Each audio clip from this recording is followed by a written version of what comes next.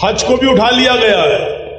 حج زندگی میں صرف ایک بار فرض ہے, اور وہ بھی یہ کہہ دیا گیا اگر تمہارے پاس وہاں تک جانے کی استطاعت نہیں ہے, طاقت نہیں ہے, تو مت جاؤ. یہ نہیں کہا گیا قرضہ لے کے جاؤ, یہ نہیں کہا گیا چوری کر کے جاؤ, اور یہ بھی نہیں کہا گیا کہ موٹر سائیکل مت مانگنا اپنے سسر سے. جب کسی کی لڑکی سے شادی کرو تو یہی کہہ دینا کہ ہمیں حج کرا دینا. اگر آپ اپنے ہونے والے سسر سے یہ کہہ رہے ہیں جہیز نہیں دیتے ہو مت دینا لیکن حج کرا دینا, تو یہ بھی جہیز میں مانا جائے گا, یاد رکھنا. کیونکہ آپ مانگ رہے ہیں, ڈیمانڈ کر رہے ہیں. وہ الگ بات ہے کہ سسر اپنی مرضی سے کر دے, خوشی سے تمہیں دے دے, لیکن ایسے نہیں دے سکتا سسر. سسر کو پہلے اپنا حج کرنا پڑے گا. یہ نہیں کہ چلو ہم نہیں کرے داماد جی تم چلے جاؤ, ایسا نہیں ہو سکتا ہے. پھر وہ بھی خوشی سے کروا سکتا, ورنہ کوئی ضروری نہیں ہے. تو ان دونوں چیزوں کو غریبوں کے اوپر سے اٹھا لیا گیا ہے. آسانی دیکھیے آپ, آسانی. نماز فرض ہے. یرید اللہ بکم اليسر ولا یرید بکم العسر. اللہ تم سے آسانی چاہتا ہے, اللہ تم سے دشواری مشکل پریشانی نہیں چاہتا. آسانی دیکھیے اسلام کے اندر. اسلام کے اندر آسانی, سختی ہے. سختی کیا ہے؟ نماز کبھی بھی کسی بھی حال میں معاف نہیں ہے, یہ ہے سختی. سمجھ گئے؟ نماز کبھی بھی کسی بھی حال میں معاف نہیں ہے, یہ ہے سختی. کھڑے ہو کر پڑھنے کی طاقت نہیں ہے تو بیٹھ کے پڑھو. کچھ مسئلے سن لو, اب کچھ قیمتی چیزیں بھی آ جائیں گی. کھڑے ہو کر پڑھنے کی طاقت نہیں ہے تو بیٹھ کے پڑھو, لیکن پڑھو. بیٹھ کے بھی پڑھنے کی طاقت نہیں ہے تو لیٹ کے پڑھ لو, لیکن پڑھ لو. لیٹ کے بھی پڑھنے کی طاقت نہیں ہے, کروٹ سے پڑھ سکتے ہو تو کروٹ سے پڑھ لو. وضو بنانے میں دقت ہے, پانی نقصان کرتا ہے تو تیمم کر کے پڑھ لو. کسی دشمن نے تم کو پکڑ لیا, اریسٹ کر لیا اور کسی کھمبے سے تمہیں باندھ دیا, کسی پول سے, کسی دیوار سے یا کسی کرسی سے آپ کو باندھ دیا, ایسے یہ بندے ہوئے دیجیے, وہ باندھ دیا. ادھر اذان کا وقت ہے, اذان کی آواز آ رہی ہے, اللہ اکبر اللہ اکبر. یہاں تمہارے سامنے دو کنڈیشن ہیں, ایک تو بندے ہوئے ہو, دوسری یہ کہ نماز کا ٹائم ہو چکا ہے, اور تیسری کنڈیشن یہ کہ تمہارا وضو بھی نہیں ہے. ہاں, چوتھی کنڈیشن یہ ہے کہ تمہارا چہرہ بھی قبلے کی طرف نہیں. اب کیا کیا جائے؟ نماز تمہیں ادھر بھی پڑھنا پڑے گی. آپ ستون سے بندھے ہوئے ہیں, باندھنے والے سے کہیے کہ اذان کا وقت ہو گیا ہے, تھوڑی دیر کے لیے تو مجھے کھول دے تاکہ میں نماز پڑھ لوں. کھول دیتا ہے تو ٹھیک ہے, نہیں کھولتا ہے تو آپ کو بندے بندے صرف ہونٹ ہلانا ہے اور نماز کی دعائیں پڑھنا ہے. آپ کہیں گے کہ ہمارا وضو نہیں ہے, وضو نہیں ہے تو دل میں نیت کریے, اے اللہ اگر میں کھلا ہوا ہوتا تو ضرور وضو بنا کر نماز پڑھتا. اب یہاں پر وضو نہیں ہے آپ کا, تو آپ کی نیت ہی آپ کا وضو ہوگا. آپ کو بندے بندے وضو کی نیت کرنی ہے اور بندے بندے آپ کو نماز پڑھنا ہے. قبلے کی طرف آپ کا چہرہ نہیں ہے, لیکن آپ کا چہرہ جس طرف بھی کیا جائے اسی طرف آپ اللہ کے سے اس بات کی دل میں نیت کیجئے, اگر میرا چہرہ قبلے کی طرف ہوتا تو قبلے کی طرف رک کر کے میں نماز پڑھتا, لیکن چہرہ قبلے کی طرف نہیں ہے. آپ کا چہرہ جس طرف ہے اسی طرف رک کر کے آپ کو نماز پڑھنا پڑے گی.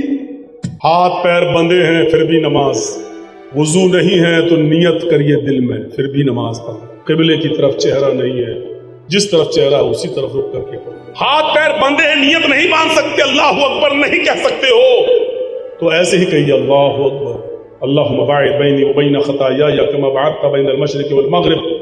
الحمدللہ رب العالمین الرحمن الرحیم انا اعطیناک الکوثر قل هو اللہ اکبر. سبحان ربی العظیم سبحان ربی العظیم سبحان ربی العظیم. سمع اللہ لمن حمدہ ربنا لک الحمد حمدا کثیرا طیبا مبارکا فی. اللہ اکبر سبحان ربی الاعلی. آپ کو ایسے ہی پڑھنا ہے, لیکن نماز ادھر بھی معاف نہیں ہے, یہ ہے سخت. اور نرمی کیا ہے؟ ہاتھ پیر بندھے ہیں, یہ نہیں کہا جا رہا ہے کہ نہیں پھر بھی باندھو, یہ ہے آسانی. قبلے کی طرف چہرہ نہیں ہے, یہ نہیں کہا جا رہا کہ زبردستی کرسی توڑ دیں, جہاں ہے وہی کرو, یہ ہے آسانی. وضو کے لیے پانی نہیں دیا جا رہا, نیت کر لو, یہ ہے آسانی. تو اللہ تعالیٰ آسانی چاہتا ہے, دشواری, لیکن نماز ادھر ایک چیز اور سمجھ لیجیے نماز کے تعلق سے، بہت سے لوگ کیا کرتے ہیں، جیسے جرجی صاحب نماز پڑھنے آئے، 2-4 رکعت چھوٹ گئی یا جماعت ہو گئی، اب ہم فرض نماز پڑھنے لگے اکیلے، اللہ اکبر۔ ایک آدمی وضو بنا کے آیا، اس نے سوچا مولانا جرجی صاحب نماز پڑھ رہے ہیں، وہ ہمارے پیچھے آ گیا، اب دوسری جماعت میں ہمارے پیچھے کھڑا ہو گیا بغل میں، اللہ۔ اس طریقے سے پیچھے سے آ کر بغل میں کھڑے ہو کر نماز پڑھنا ٹھیک نہیں ہے، کیونکہ آپ کو یہ نہیں معلوم کہ میں سنت پڑھ رہا ہوں یا فرض پڑھ رہا ہوں۔ چلو میں نے مان بھی لیا کہ میں فرض پڑھ رہا ہوں، اور آپ کو بھی معلوم ہے کہ جرجیت صاحب فرض پڑھ رہے ہیں، مثلا مغرب کی نماز ہو گئی، اب سنت تو پڑھیں گے نہیں، اب بعد میں جو پڑھ رہے ہیں جماعت کے بعد یہ فرض پڑھ رہے ہیں، آپ کھڑے ہو گئے، آپ کے لیے طریقہ ٹھیک نہیں ہے کہ میرے ساتھ کھڑے ہو گئے، کیونکہ امام کی رضامندی ضروری ہے، وہ امام بننا چاہتا بھی ہے کہ نہیں بننا چاہتا، اور رضامندی کا تعلق نماز شروع ہونے سے پہلے ہے۔ آپ نے نماز پڑھنے سے پہلے مجھ سے امام بنانے کی اجازت نہیں لی، نہ آپ نے مجھ سے کہا کہ آپ نماز پڑھائیے۔ بھائی میں جرجیز، میں نماز نہیں پڑھانا چاہتا ہوں، پڑھ رہا ہوں ٹھیک ہے، لیکن میں چاہتا ہوں کہ میں نماز نہ پڑھاؤں، اتنی بڑی ذمہ داری ہے، میں امامت ادا نہیں کرنے کے لائق ہوں، آپ کو میری اجازت لینا ضروری ہے، پہلے یہ جاننا ضروری ہے کہ میں امامت سے خوش بھی ہوں یا نہیں ہوں، لہٰذا کسی کے ساتھ کھڑے ہو جانا یہ طریقہ صحیح نہیں ہے۔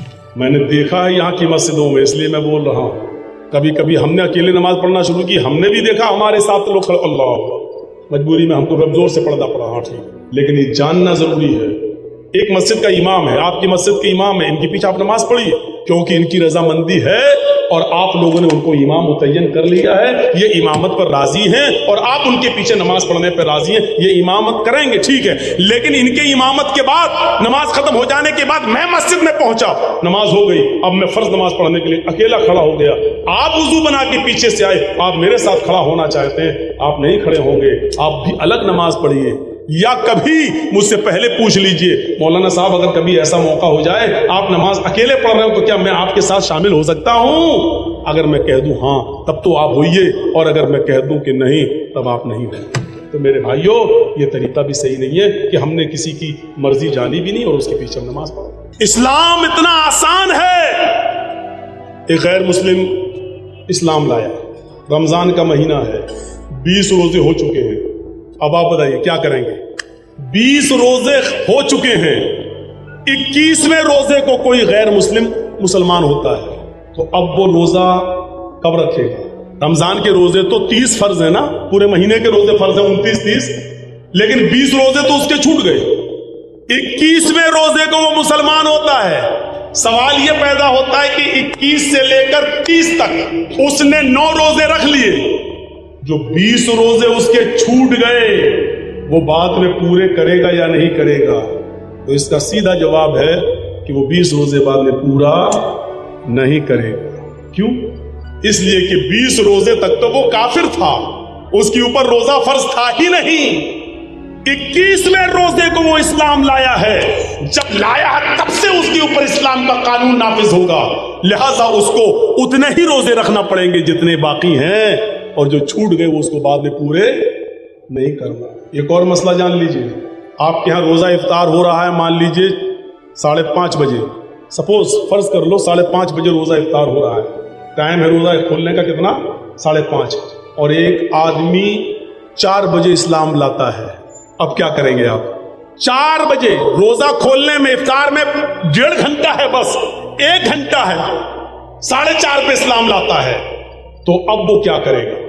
4:30 بجے اسلام لاتا ہے، 4:30 بجے سے ہی اس کا روزہ شروع ہو گیا، مسئلہ یاد رکھیے گا، 4:30 بجے اسلام لایا، 4:30 بجے سے ہی اس کا روزہ شروع ہو گیا، کیونکہ 4:30 بجے سے پہلے تو وہ کافر تھا، اس کے اوپر اسلام فرض تھا ہی نہیں، روزہ فرض تھا ہی نہیں، 4:30 بجے اسلام لایا، 4:30 بجے سے اس کے اوپر اسلام کا قانون نافذ ہوگا، اور 5:30 بجے وہ روزہ کھول لے گا اور اس کا یہ روزہ مانا جائے گا، پورا ایک روزہ 1 گھنٹے میں افطار کر رہا اور ایک روزہ اس کا تسلیم کر لیا جائے گا، یہ ایک روزہ ہو گیا، بقیہ اور جتنے روزے رہ گئے اتنے ہی وہ رکھے گا، اور جو چھوٹ گئے وہ پورے نہیں کرے گا۔ دیکھ رہے ہیں آپ، یہ ہے سورۃ یرید اللہ بکم اليسر، اللہ تم سے آسانی چاہتا ہے، اللہ تم سے مشکلی دشواری نہیں چاہتا ہے۔ پریشانیوں میں مبتلا کرنا نہیں چاہتا. لا یکلف اللہ نفسا الا وسعها. اللہ نے کسی نفس کے اوپر اتنا بوجھ نہیں ڈالا جس کو وہ برداشت نہ کر سکے, جس کو وہ اٹھا نہ سکے, جس کو وہ اپنے کاندھوں کے اوپر اٹھا کر چل نہ سکے. اتنا بوجھ اللہ تبارک و تعالیٰ نے. یہ اسلام کی خصوصیت ہے.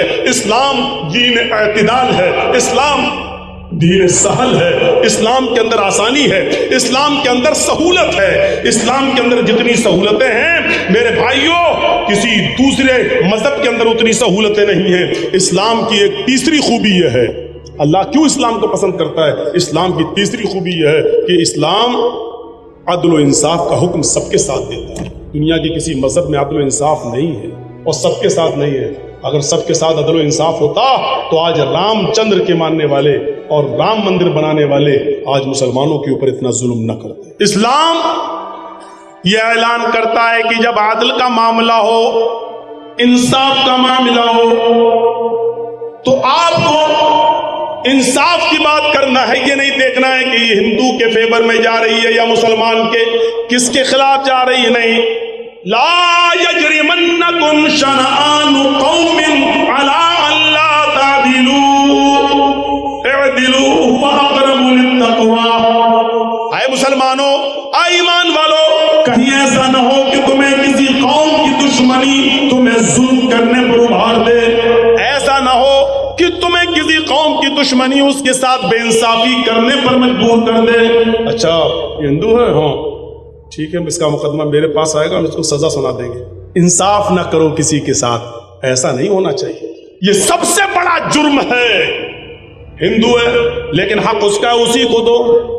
مسلمان اگر غلط ہے تو مسلمان کے خلاف فیصلہ سناؤ.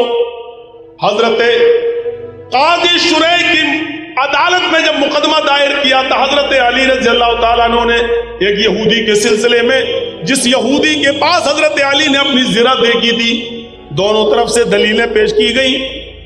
جج کو, قاضی صاحب کو, قاضی شریح کو حضرت علی کی دلیلیں کمزور نظر آئیں. انہوں نے فیصلہ یہودی کے حق میں کر دیا. یہودی یہ زرہ تیری ہے, کیونکہ حضرت علی نے دعویٰ کیا تھا یہ میری زرہ ہے. وہ اپنے دعوے میں سچ ثبوت پیش نہیں کر سکے. جو انہوں نے گواہ پیش کیے وہ گواہ کمزور ہے, انہوں نے گواہی میں اپنے بیٹے کو پیش کیا ہے. لہذا شریعت کہتی ہے باپ کے حق میں بیٹے کی گواہی معتبر نہیں ہے. انہوں نے دوسرا گواہ اپنا غلام پیش کیا ہے. شریعت کہتی ہے مالک کے حق میں غلام کی گواہی قبول نہیں ہے, کیونکہ غلام تو مالک کے فیور میں ہی بولے گا اور بیٹا اپنے باپ کے فیور میں بولے گا. لہٰذا ان دونوں دلیلوں کو, دونوں گواہیوں کو میں ریجیکٹ کرتا ہوں. یہودی یہ زرہ تیری ہے, تو ہی رکھ اپنے پاس. جب یہودی نے یہ فیصلہ سنا کہ قاضی شریح حضرت علی نے جن کو قاضی بنایا ہو, جج بنایا ہو, اس کے باوجود فیصلہ میرے حق میں کر رہے ہیں, یہ عدل ہے, یہ انصاف ہے کہ حضرت علی کو زرہ نہیں ملی اور مجھے, کیونکہ گواہ کمزور ثابت ہوئے تو اس یہودی نے وہ زرہ علی کو دے دیا اور کہا جج صاحب آپ نے فیصلہ اگرچہ دلیل کی روشنی میں کیا ہے لیکن فیصلہ غلط ہے آپ کا, یہ حقیقت میں زرہ علی کی ہے. میں تو دیکھنا چاہ رہا تھا کہ آپ فیصلہ کیا کرتے ہیں. اور اس یہودی نے اسی جگہ کلمہ پڑھا اور اسلام قبول کر لیا. عدل کسی کا بھی ہو, جس کا حق ہے اس کو دو. حضرت عمر فاروق نے مصر کے اندر نبیذ پی لی. نبیذ جانتے ہو نا, کھجور کے رس نچوڑ کر اس کو رکھ دیا گیا تھا, وہ سڑ گیا تھا تو اس میں نشہ آ گیا تھا. حضرت عمر فاروق کے بیٹے نے نبیذ پی لی, اس میں نشہ آ چکا تھا. ملک شام میں جب نبیذ پی لی اس میں نشہ آ گیا تھا تو دوسرے دن گئے اور کہا کہ عمر ابن عاص سے, وہاں کے گورنر سے کہا کہ دیکھو مجھے پتہ نہیں تھا, یہ سڑ گیا ہے, میں نے پی لیا تھا, اس میں نشہ آ گیا, میرے اوپر حد جاری کر دو, مجھے سزا دے دو. تو حضرت عمر ابن عاص نے عمر فاروق کے بیٹے کو ملک شام میں 40 کوڑے لگا دیے. حضرت عمر فاروق کو پتہ چلا کہ میرے بیٹے نے ملک شام کے اندر اس حال میں نبیذ پی لی تھی جب اس میں نشہ آ گیا تھا, اور عمر ابن عاص نے ان کو 40 کوڑے بھی مار دیے, لیکن پھر بھی اطمینان نہیں ملا. حضرت عمر نے اپنا اسپیشل گھوڑا مدینے سے بھیجا اور عمر ابن عاص کے نام ایک لیٹر لکھا کہ میرے بیٹے کو اس گھوڑے سے واپس مدینہ بھیج دیا جائے, مجھے کچھ کام ہے. عمر ابن عاص نے عمر فاروق کے بیٹے کو لیٹر سنایا کہ آپ کے ابو نے آپ کو مدینے میں بلایا ہے. اور یہ گھوڑا بھیجا ہے. حضرت عمر ابن عاص کا حکم سن کر اپنے باپ کا آرڈر مان کر اس نئے گھوڑے کے اوپر بیٹھ کر حضرت عمر فاروق کا بیٹا مدینے چلاتا ہے. وہ اپنے گھر جانا چاہتا ہے لیکن حضرت عمر فاروق نے کہا بیٹے ابھی تو گھر نہیں جاؤ گے, تمہیں تمہاری ماں سے تمہارے بھائیوں سے ملنے کی تمہیں کوئی اجازت نہیں ہے, ادھر آؤ. سنا ہے کہ تم نے ملک شام کے اندر نبیذ پی لی تھی. کہا جی ہاں. کہا اب تمہیں کوڑے مارے جائیں گے 40 درے. کہا وہ تو میں نے عمر ابن عاص کو بتا دیا تھا, انہوں نے میری پیٹھ پر 40 کوڑے مار دیے. ایک ہی جرم کی ڈبل سزا کیسی؟ حضرت عمر نے کہا پہلے کوڑے کھاؤ اس کے بعد بتائیں گے.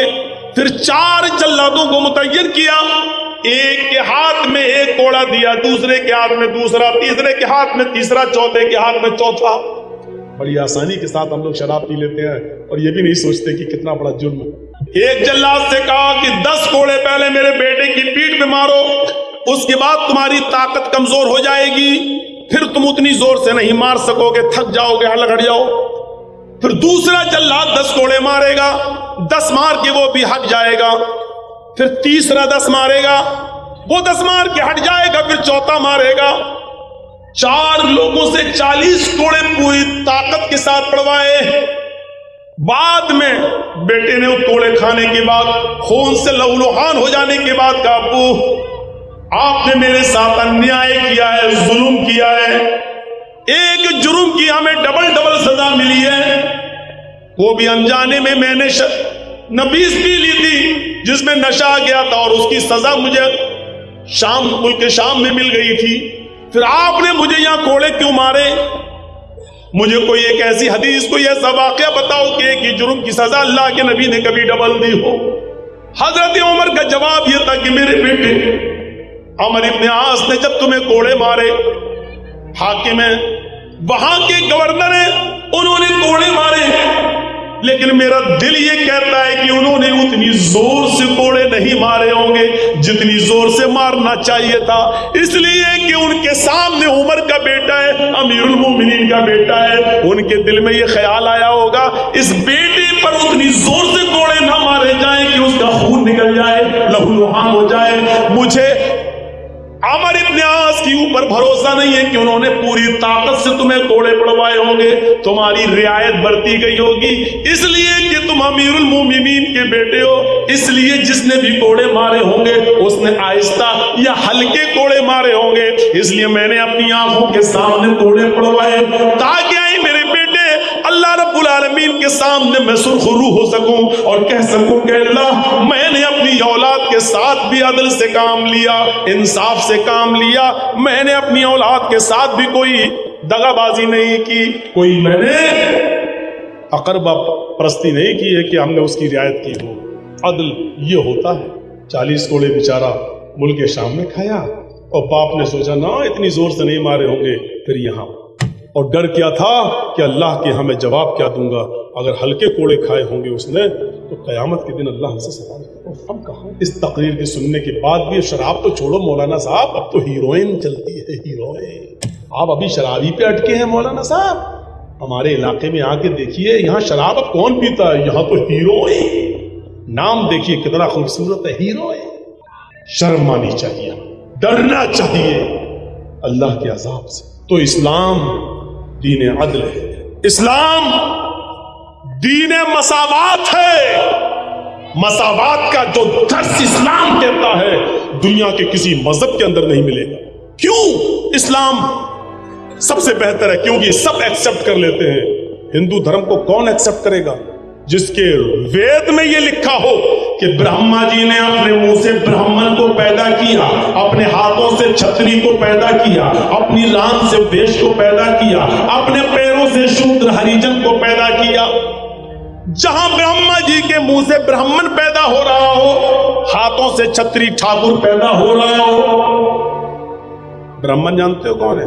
جیسے راجناتھ سنگھ برہمن اونچی ذاتی, اور چھتری ٹھاکر جیسے راجا بھیا یوگی. اور وید کے مطابق برہما نے اپنے منہ سے برہمن کو پیدا کیا ہے اور ہاتھوں سے چھتری ٹھاکر کو پیدا کیا ہے, اور یہ تھا یہ ران